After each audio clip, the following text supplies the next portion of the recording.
Mr. O'Sullivan, when you walked out of the hearing last time,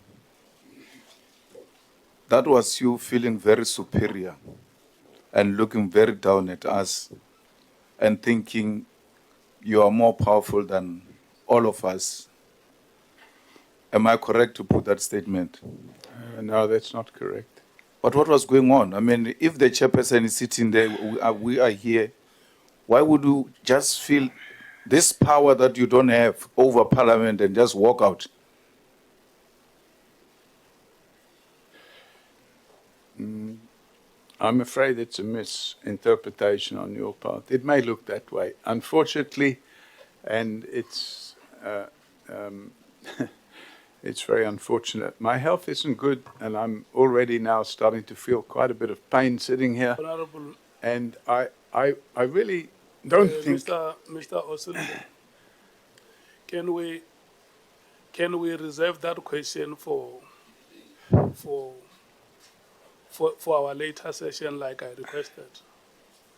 That we will come and deal with that matter and give you time to solicit answers from him.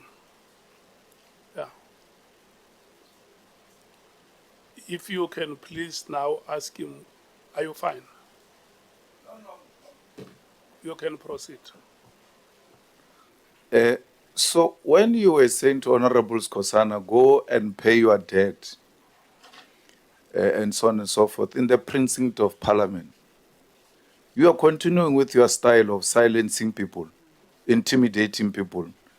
And you thought Honorable Skosana was those kind of people who will sheepishly just disappear by you telling them about their private and personal matters.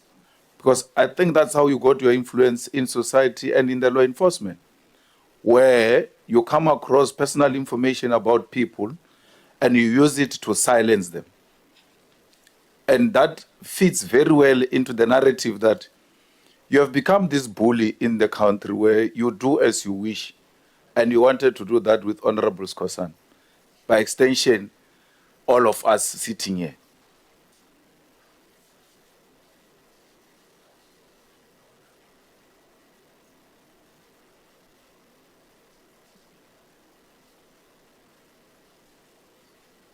Chairman, I didn't hear there's no question, it's just a statement. Yeah, it's not only, we don't only ask questions, we also make statements. statements. Respond to the statement.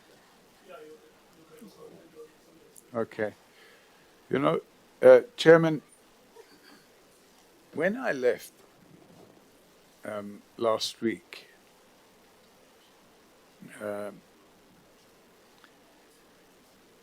I was followed out. Actually, first of all, there was an attempt to obstruct me leaving. And then I was followed out. And then outside Parliament, without parliamentary protection, I was provoked.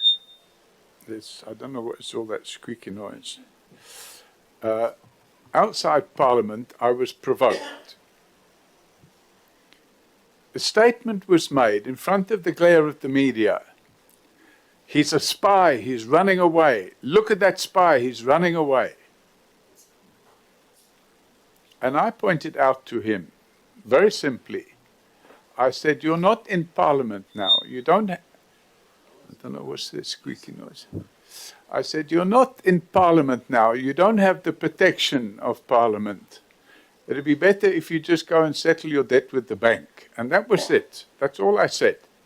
And it had nothing to do with bullying or trying to silence.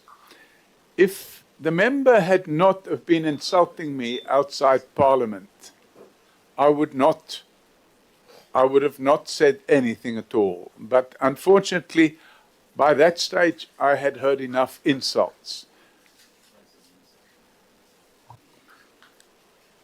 Mr. O'Sullivan, just for your information, Mr. Skosana was still in Parliament. This is a precinct of Parliament, and all his privileges and yours were prevailing at that moment. So Parliament does not necessarily mean me and you sitting under this building. It means the whole precinct. And so if we're going to take that discussion further, at least have that understanding.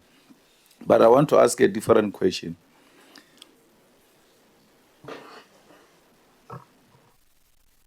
So the fact of the matter is, Chairman, I don't agree with that interpretation of the Act. I believe that Act applies to a sitting, either a committee or a parliamentary process. I don't believe it applies to the car park and the whole of the precinct. It's like saying, oh, you're in Cape Town, you can say anything you want. My interpretation, and there may be disagreement, my interpretation of it is that I was being badgered. I was being followed out and screaming and shouting at me, provoking me. And if that wouldn't have happened, there would have been no comment about go pay back the bank, or it's better if you go and settle the bank, or whatever the words were that I said. So I'm not accepting that you have parliamentary privilege everywhere. You have here, yes, you can call me all the names under the sun, and I have to sit here and tolerate it. But once you step outside, you're no longer having the protection. That's my interpretation. And if I'm wrong, then so be it. But the point is, I responded. And I'm, based on the information I had available at that time, I was just responding from my stomach and my heart, not from my head, because I was just tired of all the insults that I'd received that day. Were you friends with is it Anthony, the one who bought Cratcher's house? Because earlier on when Nomvalo asked you, Honorable Nomvalo asked you, the first impression you created was that you don't know the person who bought the house. It was bought by the company. Later on, I went to have a braai. I called the director of the company, and so on and so forth. And when members pursue you, it looks like you always knew this person, even when you were buying the house. Even when you went for a braai, you knew the person. Am I correct?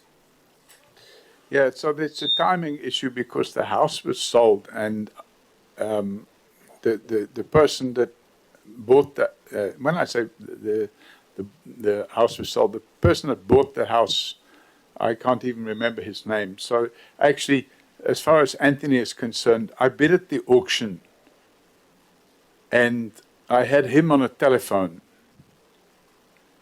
because I suggested to him that if the house was available on auction for a good price, it would be worth buying. So I had already known him a number of years by that stage. And yeah, so that's it. So you guys bought a Creature's house, you and Anthony? No, I didn't buy it. I assisted him to buy the house.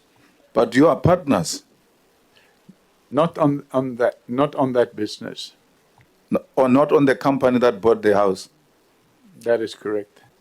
So when it comes to buying the house, you and Anthony, even when you have assisted him and put him on the telephone and all of that, the relationship stops when he's buying the house. From there it continues, this partnership. It only separates on the buying of the house, but otherwise you are partners. Chairman, I have a lot of other business activities that Anthony isn't involved in.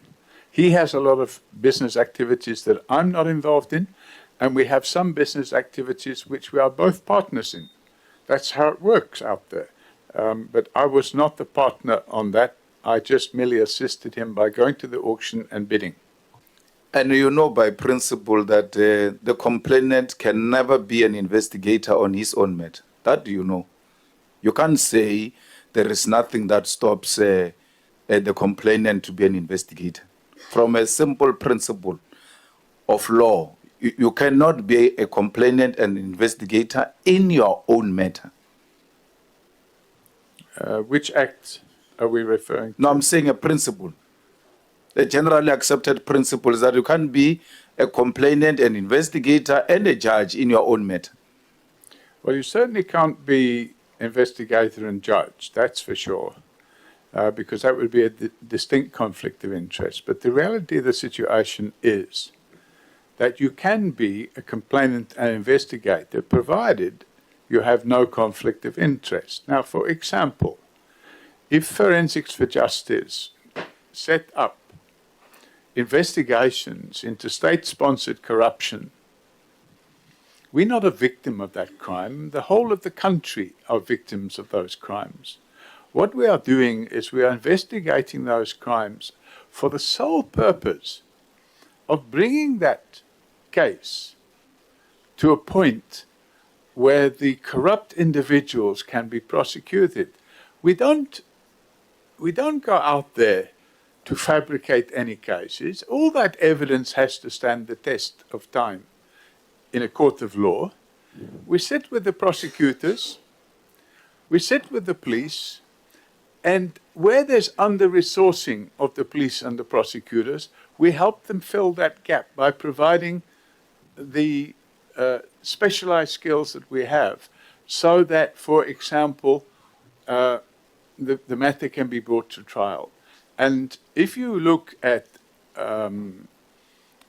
most of the big fraud and corruption cases today, the police don't work those cases on their own. They work them with forensic companies because they just don't have the resources to work those cases on their own.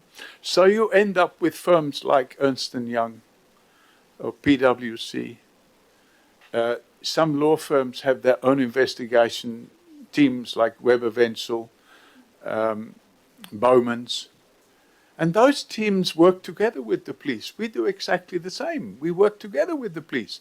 We don't drive the investigation.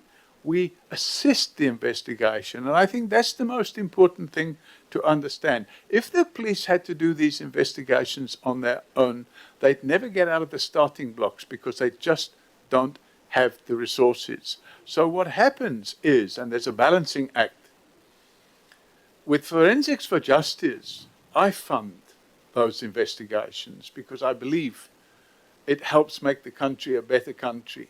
And we also get some public subscription. But in the 10 years that Forensics for Justice has been running, I doubt very much that our public subscription exceeds We R1 million. don't have too much time. Whereas I'm being so my nice to you. contribution exceeds 15 million rand. So I try to do it. Yeah. It's my way of putting something back into the community. That's fine, but you just answered it. You are not investigating. You are assisting the investigation because you know for a fact that you cannot be a complainant and an investigator at the same time.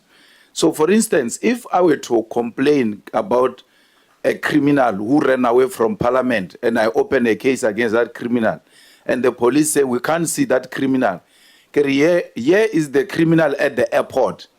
It doesn't make me an investigator.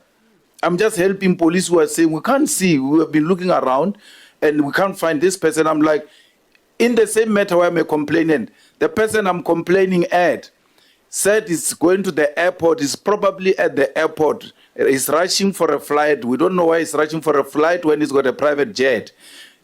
Look for him there at the airport. I'm assisting them. I'm not investigating, but I'm a complainant. You know for a fact that that's why you are saying we are assisting them in the investigation. You cannot be a complainant and investigator in your own matter. You know that. I disagree. Then you are deliberately trying to mislead this house. Because this country must live here with the understanding that they can be complainants and be investigators in their own matters. It's wrong. Chairman, if the complainant is an investigative firm, but not the victim of the crime, it's standard practice that they carry out the initial investigation, and that's exactly what we do. We carry out the initial investigation, we prepare all the evidence and the sworn statements that we take, and when we've finished with doing all that, we go and sit at the police station and we register the docket. And after that, we meet with the police and we meet with the prosecutor and we ascertain, is there something else they need? If we are able to assist, we will do so. And we have cases going at the moment, complex fraud cases involving hundreds of millions of rand, where the prosecutor sits with us and the police, and the prosecutor would say, is it possible to get a statement from this person and that person? And the policeman would say, that person is employed by the complainant company. So is it okay if the forensic firm get that statement? And the prosecutor agrees. And that's standard practice. It's going on all the time. So it's not a case of where we are the victim. We are the complainant. You, Mr. Robert Sorry. Paul O'Sullivan. I wanted to ask you if you've got a police station in your house. The time of the member has expired. I've got 3 of them. The time of the member has expired. Look at me. The time of the member has expired. Honorable members, I had said that we were going to take Honorable Mngango